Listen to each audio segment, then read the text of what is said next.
Queridos irmãos, queridas irmãs em Cristo, é com muita alegria, com muita satisfação, muito grata a Deus, a Jesus, os nossos mentores espirituais. Então, a passagem evangélica de hoje é o capítulo 18, muitos chamados e poucos os escolhidos.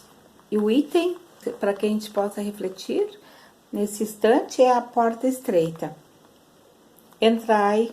O item 3 tem 4, 5, uma sequência de itens, são pequeninos e nós vamos refletir sobre eles.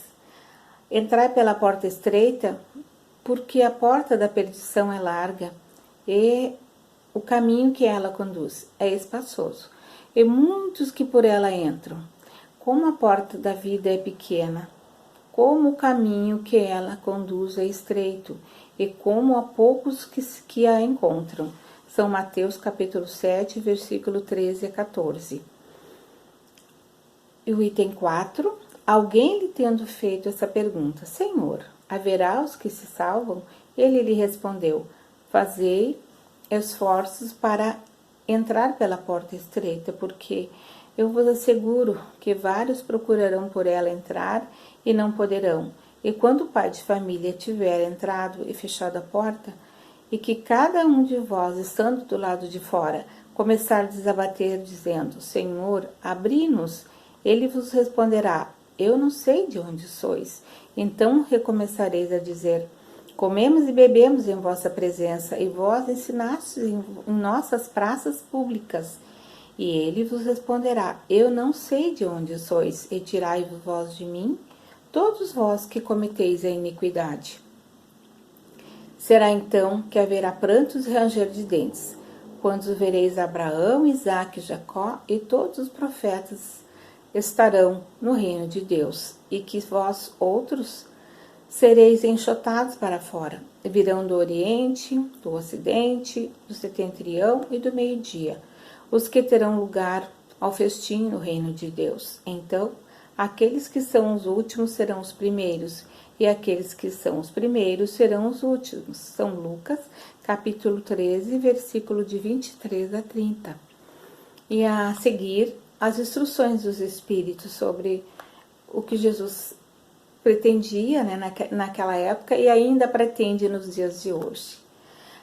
A porta da perdição é larga, porque as más paixões são numerosas, e o caminho do mal é frequentado pela maioria. A da salvação é estreita, porque o homem que quer transpô-la deve fazer grandes esforços sobre si mesmo para vencer as suas más tendências, e poucos a isso se resignam. É a consequência da máxima, há muitos chamados e poucos os escolhidos.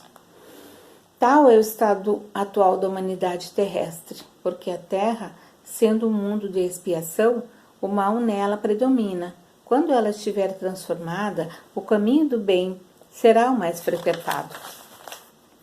Essas palavras, pois, devem entender-se em seu sentido relativo e não no sentido absoluto. Se tal devesse ser o estado normal da humanidade, Deus teria voluntariamente votado a perdição à imensa maioria de suas criaturas? Suposição inadmissível, desde que se reconhece que Deus é toda justiça e toda bondade. Mas de que ações más essa humanidade poderá se tornar culpada para merecer uma sorte tão triste em seu presente e em seu futuro, se ela estava inteiramente relegada na terra?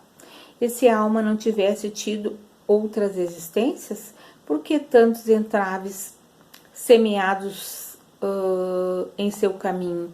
Por que essa porta tão estreita que é dada a um menor número transpor, se a sorte da alma está fixada para sempre depois da morte? É assim que com a unicidade da existência se está incessantemente em contradição consigo mesmo e com a justiça de Deus. Com a anterioridade da alma e a pluralidade dos mundos, o horizonte se amplia, a luz se faz sobre pontos mais obscuros da fé. O presente e o futuro são solidários com o passado. Então, somente pode-se compreender toda a profundeza, toda a verdade e toda a sabedoria das máximas do Cristo. Irmãos, é nesse instante, não é, que estamos vivenciando esses momentos de reflexões internas, inteiramente voltadas às práticas morais, às práticas do bem, às práticas da solidariedade. Praticar, meus irmãos, a prática das mensagens do Cristo. Ele pede tão pouco para nós, não é? Nós temos o livre-arbítrio. Nós podemos escolher para que lado seguir o caminho, não é? Nós temos o livre-arbítrio de escolher o caminho a seguir. Mas também sabemos que teremos que prestar contas daquilo que nós planejamos antes de reencarnar no planeta. Nós sabíamos de tudo que íamos passar aqui.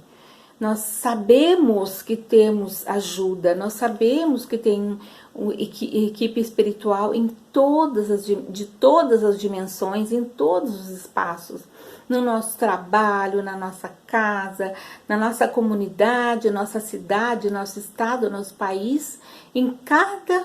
Deus tem equipes fantásticas nos ajudando. Ismael é o anjo guardião da pátria do Evangelho, do Brasil, não é? Por que será que nós somos a pátria do Evangelho? Por que será que Deus,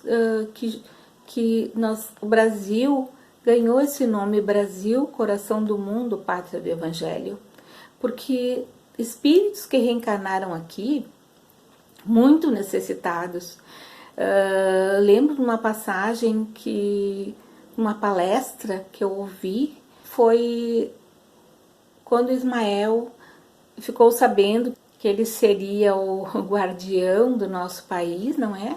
Ele foi conversar com Jesus, perguntou quais os espíritos viriam para cá. E Jesus lhe respondeu, né, que ele fosse lá buscar nas zonas inferiores para dar oportunidade àquelas almas de evoluírem, para dar mais uma oportunidade grandiosa, reencarnarem na nossa terra, no nosso país, para nos ajudar, para crescer, principalmente eles, não é? Eles precisavam de reencarnar aqui na nossa terra para progredirem. Muitos faliram, a gente sabe, não é? Muitos faliram e muitos estão falindo, assim como nós. Lembrei desse exemplo, desse diálogo, desse encontro de Jesus com Ismael, porque imagina a dificuldade que ele teve, né, de montar uma terra nova, de iniciar uma nação grandiosa, uma promessa tão grande de ser o coração do mundo, a pátria do Evangelho. E nós estamos aqui hoje, meus irmãos, refletindo sobre a passagem A Porta Estreita, aqui do capítulo, né? Muitos os chamados e poucos os escolhidos. Então, meus irmãos, neste momento que nós estamos reclusos em nossos lares, nós estamos guardados, entre aspas, né, para nós nos redescobrirmos. É uma redescoberta de nós mesmos. Muitos de nós até hoje, meus irmãos, ainda continua se ignorando. O que nós podemos entender com isso? Os desculpismos, a gente vai se desculpando, nós vamos nos colocando tempo, não temos tempo, isso aqui eu vou deixar para depois, quando me aposentar, agora eu vou me formar, meu filho vai casar. Nós sempre nos achamos uma desculpa para fazer a reforma necessária dentro de nós. Não é uma reforma, mas é uma transformação. Tanto a reforma como a transformação são componentes difíceis, porque uma reforma, quando a gente vai fazer uma reforma na nossa casa, a gente não precisamos derrubar parede, movimentar muita coisa. Nós precisamos primeiro vê tudo feio, tudo ruim, tudo ruído às vezes, não é? Que você precisa derrubar uma parede. E dentro de nós é a mesma coisa, meus irmãos. Quantas paredes nós precisamos derrubar, né? E quantas a gente já iniciou ainda? Quantos a gente já iniciou derrubando, mas ainda não demos andamento para essa reforma? Então, nesse momento que estamos vivenciando, que estamos juntos com o nosso próximo mais próximo, que são os nossos familiares, é o momento chegado, é o momento chamado. Estamos entrando na nova era, não é? Já há um tempo Deus já iniciou essa limpeza na terra, para que as próximas gerações tenham só como lembrança contada pelos seus antepassados ou em livros tudo que estamos passando agora. Eles já vieram preparados, essas crianças de hoje já estão preparadas para viver a nova era, para viver diferente, onde o afeto, a fraternidade, a verdade, a espontaneidade, não é? A comunicação espiritual também vai ser mais fácil, pelo que a literatura espírita nos fala muito sobre isso.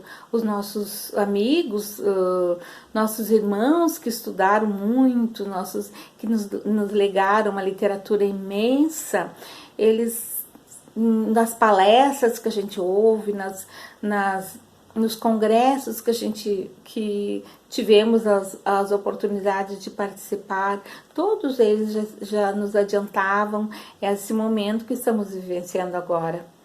Então, que a gente possa fazer os planos com alegria, sim. Então, que nós façamos planos pequenos, realizáveis, concretizáveis, não é? Que a gente planeja e possa realmente dar andamento, mas que seja para o bem comum, que não seja somente para o meu bem. Eu não posso viver egoisticamente pensando somente no meu bem. Então, essa reforma, essa transformação, ela é difícil. Isso nós sabemos que todos os ensinamentos de Jesus, todo o legado do Cristo, ele veio há 2000 anos para a Terra. Mas antes disso, tivemos outros mensageiros, tivemos os precursores, né? Então ele precisou vir. Deus permitiu que o Mestre reencarnasse, o Messias viesse discretamente. Ele veio, ele nasceu numa estrebaria. Maria de Nazaré foi escolhida, José como seu pai. E eles tiveram toda aquela dificuldade, não é? Tiveram que fugir para que o menino Jesus não fosse exterminado. E nós ainda até hoje ainda temos muitas dificuldades para entender as máximas do Cristo. E ele nos pede tão pouco, ele pede através dos mandamentos, não é? Amai o próximo como a si mesmo. E a Deus sobre todas as coisas. Amai o próximo. Qual é o próximo mais próximo de nós? É a nossa família, os nossos descendentes diretos hoje nessa encarnação. E nós, como fala aqui bem no finalzinho, né? Que o nosso presente, que Deus nos deu, o nosso passado, o nosso presente e o nosso futuro estão interligados. Então, como era o meu passado? Quais são as dificuldades maiores que eu enfrento agora? Quais são as negações maiores que eu tenho na minha vida? Quais são os maiores empecilhos que eu ainda não consigo nem mexer? Qual é aquela gaveta interna, né, do meu ser, que eu ainda não consigo abrir? Tá lá fechadinha, tá lá, né? Isso aqui eu vou deixar. Quando é que eu vou fazer minha arrumação interna? É hora. É nesse momento em que nós estamos impedidos de viver a nossa vida lá fora, aquela correria intensa, fomos obrigados agora a parar O mundo inteiro está parado, menos a natureza, não é? A natureza não se corrompe. A natureza obedece às leis. Observando os pássaros, eles continuam fazendo seus ninhos, as flores continuam a nascer, as borboletas continuam a procurar as flores, né? Mesmo não sendo primavera, a gente ainda encontra as borboletas procurando o néctar das plantas, os passarinhos fazendo seus ninhos e uma infinidade de coisas. O céu, eu nunca vi o céu tão lindo, a lua tão próxima de nós. Eu não consegui observar em Porto Alegre um céu tão lindo, parece que nós estamos mais próximos de Deus. E estamos sim, meus irmãos. E precisamos orar, agradecer a Deus tudo que temos, tudo que somos. Agradecer quando vem aquele momento de desilusão, de tristeza, de desesperança. Que nós possamos parar, refletir, que nós possamos parar, ouvir o nosso ser falando, ouvir a nossa consciência. O que é oração? Oração é orar e agir. Orar, meditar, esperar que Deus, através dos mentores, através do nosso anjo guardião, através da equipe responsável pela nossa família, pelo nosso trabalho, quando nós voltarmos, se Deus quiser, estaremos novamente diferente, com certeza vai ser diferente, não vai ser a mesma coisa, mas que nós sejamos mudados, que nós sejamos mais solidários, que nós tenhamos mais empatia um com o outro, que nós nos coloquemos no lugar do outro sempre. Enfim, meus irmãos, nos colocar sempre no lugar do outro, é isso que o Cristo pede. Ele nos pede tanta coisa, e cada dia, cada momento, a cada despertar, que nós possamos dizer assim, elevar o pensamento, agradecer a Deus, muito obrigada Deus, muito obrigada Jesus. O que queres que eu faça nesse dia? O que eu posso fazer para crescer, para evoluir, para seguir os teus ensinamentos, Pai? E assim, meus irmãos, Deus dá oportunidade, Deus abençoa, Deus não deixa, nunca estamos sozinhos, jamais, meus irmãos, nós nunca estamos sozinhos. E agradecer a Deus, a Jesus, a Kardec. Então, finalizamos, meus irmãos, com uma frase da lápida de Kardec. Está escrito: nascer, morrer, renascer, ainda progredir sempre, tal é a lei. É assim, meus irmãos, a gente vai, a gente vem, e o objetivo é sempre o mesmo: crescer, evoluir e compreender o que o Cristo quer de nós, o que Deus, usar os talentos. O maior talento que Deus nos deu, meus irmãos, é o nosso corpo. Que nós possamos cuidar dele para continuarmos a nossa caminhada evolutiva enquanto estivermos aqui no planeta Terra. Muito obrigada pela companhia, e que Deus nos abençoe hoje e sempre.